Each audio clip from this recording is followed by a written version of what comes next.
the summation I equals 1 to n of I cubed is 1 cubed plus 2 cubed plus 3 cubed plus dot dot dot up to whatever n is cubed. And the formula for that is n squared times n plus 1 squared all over 4. Okay, so these are formulas that we're going to use as we're going through this section. So just to get that notation for summation down and those formulas. So what we're going to do in this section is talk about the area under a curve. So if I have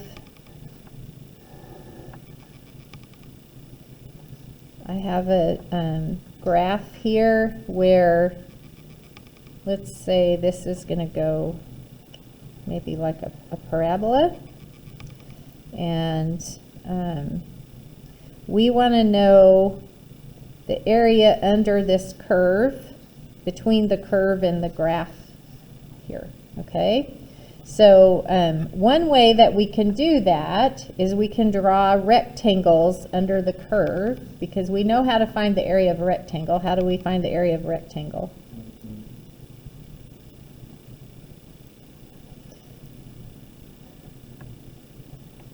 So the area of a rectangle is length times width, right? So if, let's say this is 0 and this is 8, okay? So if I tell you how many rectangles to break this up into, so let's say I want 4 rectangles, okay? So 4 rectangles.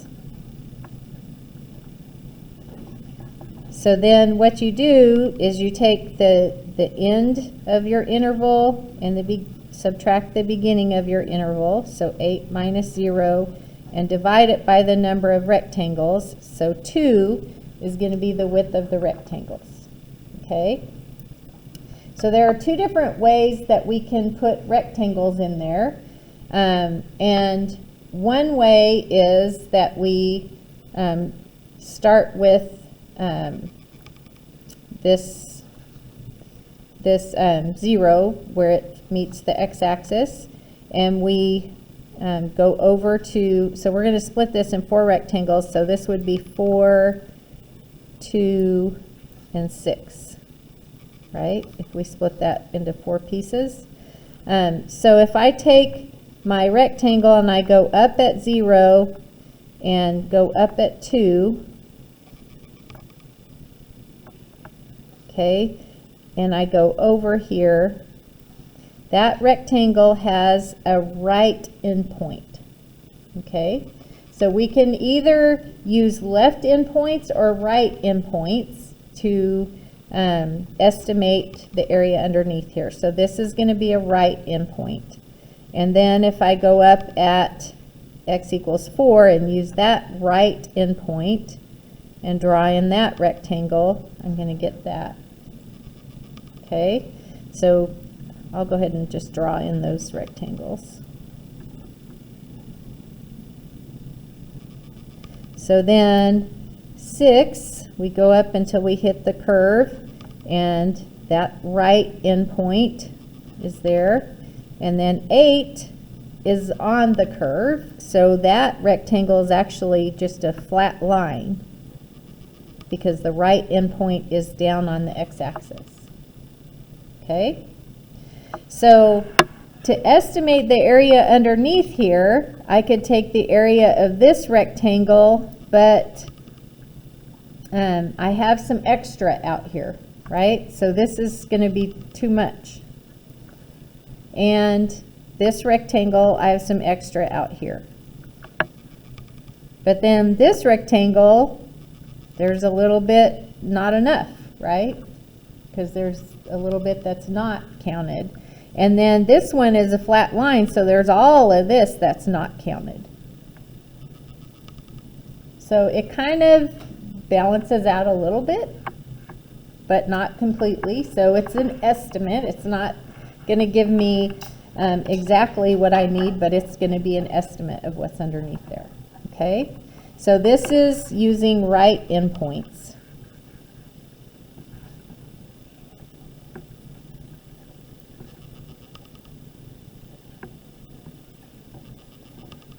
Okay, I could take that same graph and estimate it using left endpoints. So using right endpoints, I would need to know if this is 2, what's this y value up here? F of 2, right? Okay, so whatever I get when I take 2 and plug it into my function. If this one is 4, then what's that y value going to be? F of 4. So that's 4 f of 4. And then this one, if that's 6, what's the height of it? 6 f of 6. And then this one is 8 f of 8, which we know is 0, but we'll just put f of 8 for now. Okay? So using right endpoints, the area of this rectangle, how wide is it? 2. And then how tall is it? F of 2. So it's going to be 2 times f of 2. Plus this next rectangle, how wide is it? 2. Okay. So it's 2. And then how tall is it? F of 4. Plus this third rectangle is how wide? 2. And how tall? F of 6. And then the fourth rectangle, how wide is it? 2. And how tall is it? F of 8, which is 0, but we'll go ahead and put f of 8. Okay, so so that's, if we knew what that function was, then we could plug those values in and find an actual number to estimate that area. Okay, so we can also estimate that area. I'm trying to draw the same thing, but you know, it's not going to look exactly alike. But use your imagination that it's the same. Okay, so again, we have from 0 to 8. And so halfway is going to be 4. Half of that is 6. Half of that is 2. So this time I want to use left endpoints. Okay, so this is going to be the left endpoint from 0 to 2. So that's going to be my flat. So that left endpoint, the x value is 0. What is the y value? F of 0. Okay. And then for the next rectangle, I'm going to use 2 and 4. And the left endpoint is going to be 2. So that's going to go across right there.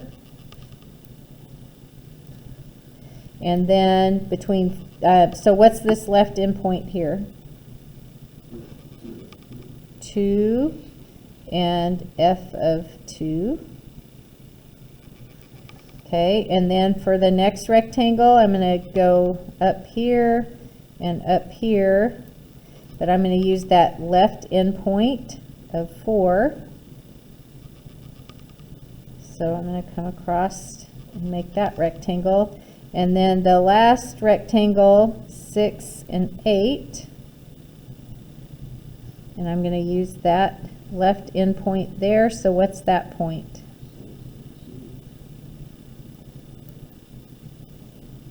Okay, and I missed this one. What's that point there? 4 f of 4.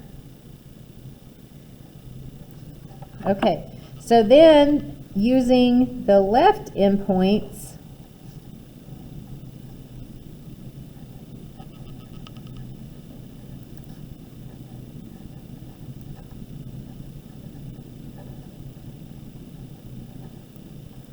the area is going to be, so this first endpoint, how wide is it? Or the width of it?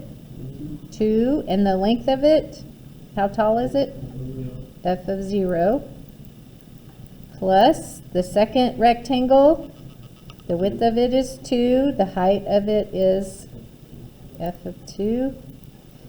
Plus the next rectangle is a width of 2. And how high is it? F of 4. And the last rectangle is again a width of 2, but a height of F of 6. Okay? Okay, so one way that we can notate whether we used right endpoints or left endpoints is to put a little R or L down here by your area. Okay? So using the left endpoint, we have all of this area that does not get counted. We have this area that does not get counted. Then we have too much here and too much here. Okay? So again, there's too much sometimes and not enough sometimes, but kind of balances out a little bit, especially if it's a symmetric graph like this. Sometimes it's not a symmetric graph, so it's not going to balance out as well. One way that we can estimate that is to find both of those and then take the average. So there's that. We can also use the midpoints of them to do the heights instead of left or right. Okay, so there's some different ways that we can estimate it. So what do you think would make this more accurate? What's the way I could make it most accurate? More rectangles. Okay, so if I make more rectangles, then the area that's left here is going to be a lot smaller, right? So if I put instead of 8, if I put 16 rectangles in here, then each one's going to be half the width, but it's going to have smaller spaces up there. Okay, so what I'm going to do is eventually get to where I'm going to let that number of rectangles go to infinity. That's why we do infinite limits, so that we can get to that point. Okay? Does that kind of make sense where we're going? Okay. All right.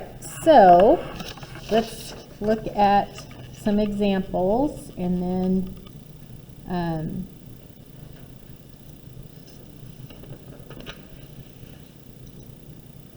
look at page 6, number 6 on page 303.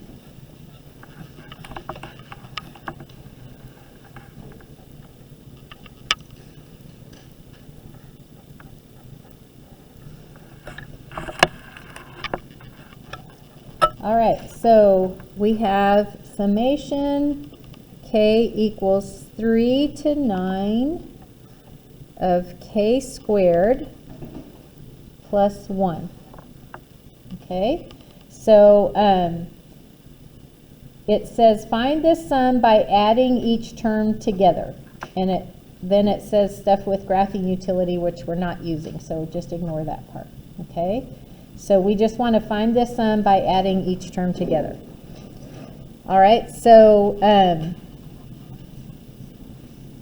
we're starting at k equals 3. So for k equals 3, if I plug that into here, I get 3 squared plus 1. Then for k equals 4, I'm going to add to that what I get for k equals 4. So that's going to be 4 squared plus 1. Then add to that what I get for k equals 5. So 5 squared plus 1. Add to that what I get for k equals 6. So you can start to see why those formulas are so valuable, right? This isn't very many, but if I had k equals 1 to 50, you wouldn't want to sit there and do that all day long, right? So 6 squared plus 1 plus k equals 7 is 7 squared plus 1 plus k equals 8. I'm going to run out of room. 8 squared plus 1 plus k equals 9 is 9 squared plus 1. Okay? All right, so that summation is equal to whatever we get when we add all those together. Okay? I'm going to let you do that math. Okay? Everyone good for that point? Okay, look at number 10. Okay, so number 10, we have a summation. I equals 1 to 4 of I minus 1 squared plus I plus 1 cubed. Okay, so what you're going to want to do here is simplify what's inside of those parentheses as much as possible. So summation, keep writing the summation until you either apply it like we did up here or use the formulas. So this is inside of here, I minus 1 times I minus 1 plus, and then this is I plus 1 times I plus 1 times I plus 1. Okay, so you are going to multiply those out. I equals 1 to 4. So that's going to give me I squared. And then, and you actually, since this is only I equals 1 to 4, if you want to, you can just go ahead and plug in 1, 2, 3, and 4. That might be easier than multiplying this all out. But since I started it, I'll go ahead and finish it. Okay, so I squared minus I is minus 2I. And then plus 1. And then plus, so I plus 1 times I plus 1 is going to be I squared plus I plus 2I, and then plus 1.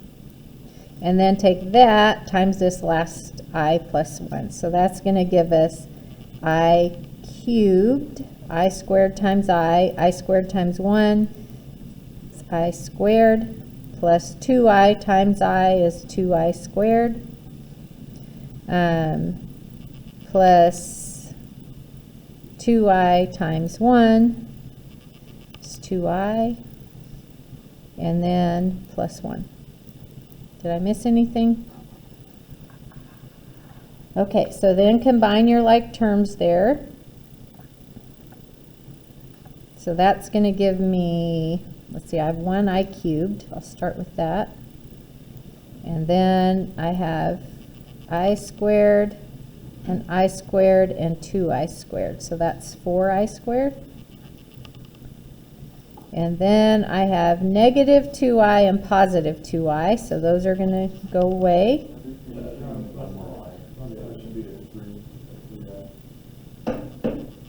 This, this should be 3I.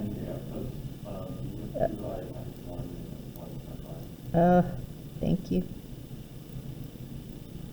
3I. Okay, so that's going to give me plus I, right?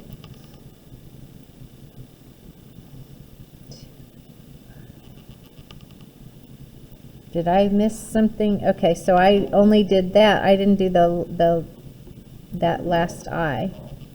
So that was the 2I from here, and then the 1 times I. 2I plus, I missed this term, 1 times I. is I. Okay. So that 2i and that 2i, the negative 2i and positive 2i are gone, and there's just one I left. Okay, so that's plus 2. All right. So then, once you simplify all of that, then we can, again, since it's only 1 through 4, if you want to go ahead and plug in I equals 1, I equals 2, I equals 3, I equals 4, you can do that. Or you can use the formulas that we talked about over here. Okay, so let's go ahead and use the formulas just to practice.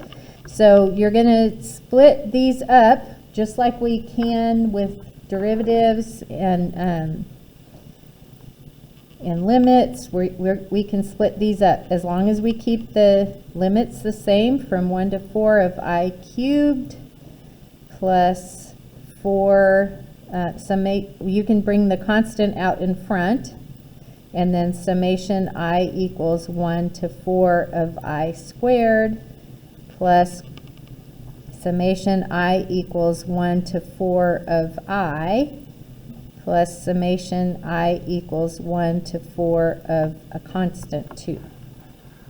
Okay, so then using these summation formulas that we talked about over here, the summation of I cubed is going to be n squared times n plus 1 quantity squared divided by 4. So the summation of I cubed is n is the top number, so that's going to be 4 squared times n plus 1, the quantity n plus 1, so 4 plus 1 squared over 4. Okay, so that's using the formula that we wrote down for summation formulas. Okay, and then plus 4 times, now we're going to use the formula for I squared. So the formula for I squared is n times n plus 1 times 2n plus 1 over 6. Okay, so again, n is that top number, so it's 4 times 4 plus 1 times 2 times 4 plus 1 all over 6. So this is the summation of I cubed. That's the summation of I squared. Now we have summation of I. So again, going back and using this formula with n equals 4, n times n plus 1 over 2. So plus 4 times 4 plus 1 over 2. So that's the summation of I. And then plus summation of a constant, remember, is that constant times whatever n is. That's the first formula we wrote down. Okay, so that's going to be the constant times the n value, 4.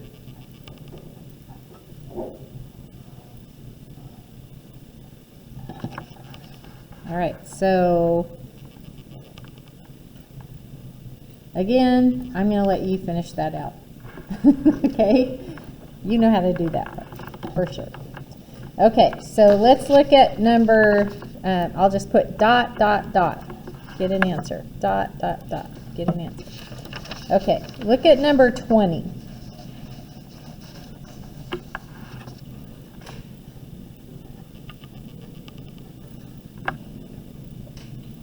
Okay, so on number 20, we have I equals 1 to 16 of 5i minus 4. So like I said on number 10, you only go from I to 4. It would be pretty easy to just plug in I equals 1, 2, 3, and 4 and get your answers, you know, add them all together. But I equals 1 to 16, we're going to be here for a while, right? So this is starting to get to where you really want those formulas. They're going to help save some time for you. Okay, so break this down into terms, summation of terms. So yes, go ahead.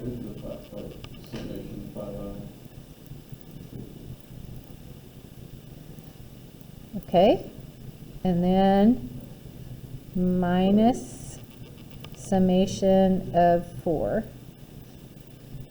Okay, make sense? Okay, so 5 times the summation of I is n times n plus 1, so 16 plus 1, all over 2. So, I mean, you don't have to work to memorize these, because by the time you finish the homework, you'll probably have them memorized anyway, because you refer to them and you get that. But and then minus the summation of a constant is the constant times 16. Okay, so again, you can do that. I'll tell you the answer, 616. Okay, but make sure that you're getting the same thing. Any questions on that? Okay, look at number 22. So summation I equals 1 to 10 of I squared minus 1. Okay, so again, split those two terms up. So summation of I squared minus summation of I. Make sure the limits stay the same. Whoops, thank you. Of 1, not I. Okay, so that, the summation of I squared, that formula is n, which is 10, times n plus 1, 10 plus 1, times 2n plus 1, all over 6. Minus the summation of a constant is that constant times n. Okay, so that one is going to be 375. Okay, any questions on that?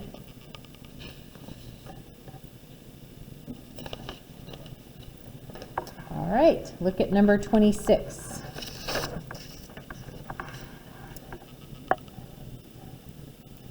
Summation j equals 1 to n. Does it make a difference if it's I or j? No, it's just a variable. So 7j plus 4 over n squared. Okay, so here's something to think about. What in these, what did I plug in for? I plugged in for I, right? Okay, so I'm plugging in for whatever variables down here. Anything else is considered a constant. Does that make sense? Okay, so if you look at this, what am I going to plug in for? J. Everything else is considered a constant. So even though n is a variable, we're going to consider it a constant for doing the summation. So you can pull 1 over n squared out in front of that. And then j equals 1 to n, we're going to leave inside. Or is that still the summation? But what did we leave inside then? 7j plus 4, right? So you have 1 over n squared. And then that's going to be multiplied by these two split up. So 7, the constant out in front, and then summation j equals 1 to n of j, plus summation j equals 1 to n of 4.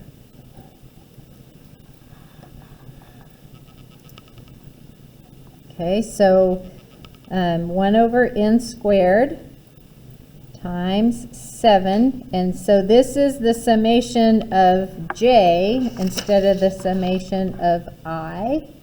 Okay, so same formula though. You're just going to plug that top number, whether it's n or whatever it is. Okay, so in this case it's n, but n times n plus 1 over 2 is the top number. So n times n plus 1 over 2. And then plus the summation of a constant is that constant times the top value, which is n. Okay? So now that you have gotten rid of your summation notation, you're just going to simplify that. Okay, so we're going to have this 1 over n squared times each term. So it's going to be 7 in the numerator. N times n plus 1 is in the numerator. In the denominator, we're going to have 2 and n squared.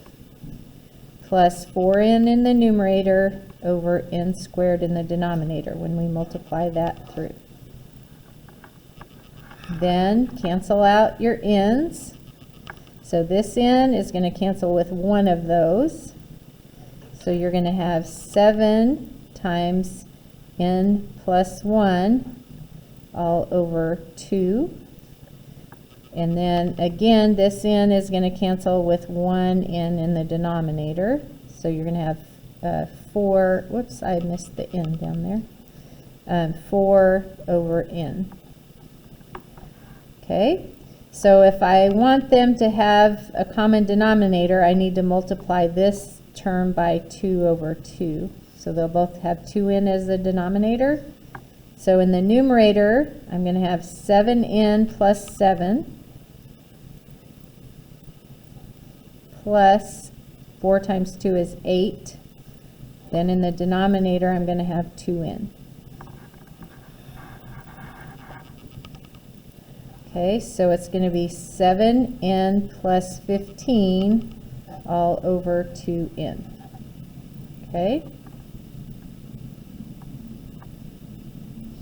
And that's a summation where n is that top, n is the limit of how high it goes. Okay, so if you look at number 26, the directions say, use the summation formulas to rewrite the expression without summation notation. So that's what we did, is we just rewrote the expression without summation notation. Then it says use the result to find the sums for n equals 10, n equals 100, n equals 1,000, and n equals 10,000. So at that point, what do you do? Huh? You just do them all by hand. You plug in 10, right? So that's going to be 7 times, so S of 10 equals 7 times 10 plus 15 over 2 times 10. Okay, so that's going to be 4.25.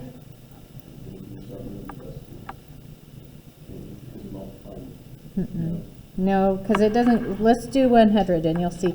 It doesn't come out to just be, I mean, these you can move a decimal, but there's more going on there that because of the addition, it's not just multiplication.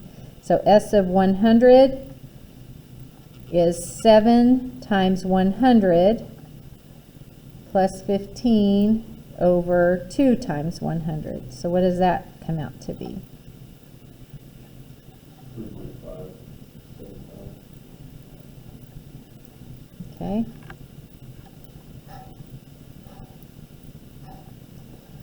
All right, so I'm going to let you do the rest of those. Just plug them in and get the values. You keep adding what? Uh-huh. 10,000 times? Yeah, have fun with that. I'm not going to do that, but you have fun with that. Okay, so you can see where this summation notation and those formulas can save you a lot of time, and especially if you're interested in like computer programming, things that are going to have to be repeated many times. If you can get it down to a mathematical formula like that, it's easy to get a computer to do tons of stuff. Okay? All right. Any questions on that? Okay. Look at number 30.